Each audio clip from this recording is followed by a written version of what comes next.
After the Second World War, the Soviet Union stationed divisions of the Red Army in most of the occupied or liberated countries of East Central Europe. The presence of these troops was one of the factors that facilitated the coming of pro-Soviet communists to power in East Germany, Poland, Hungary, Romania and Bulgaria during the late 1940s. After 1945, there were four main groups of Red Army forces spread across war-torn East Central Europe. The group of Soviet forces in Germany, later known as the Western Group, the Northern Group in Poland, the Central Group in Austria and Hungary, and the Southern Group in Romania, Bulgaria and parts of Yugoslavia. After the signing of peace treaties in Paris in 1947, Soviet troops were withdrawn fully from Bulgaria and Yugoslavia, and partially from Romania and Hungary. As a result, the Southern Group was disbanded. The remainder of the troops formed two channels of Soviet direct military communication with its former enemies Germany and Austria. On the other side, US, Britain and French troops were amassed in Western occupation zones inside the two countries.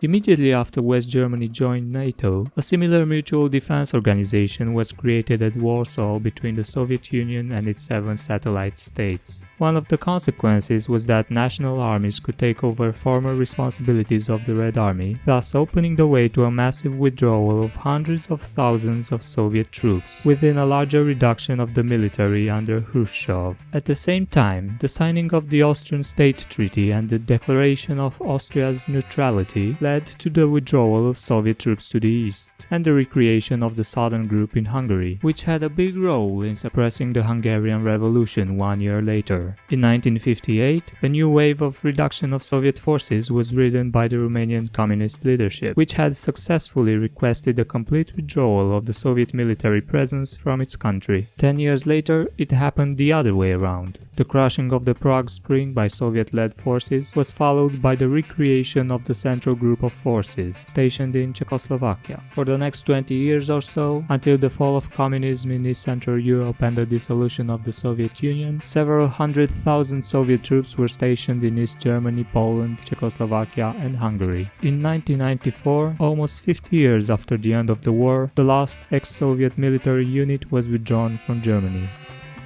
What do you think was the reason the Soviet Union stationed troops in East Central Europe during the Cold War? Please leave a comment below and don't forget to subscribe for more histories of Eastern Europe.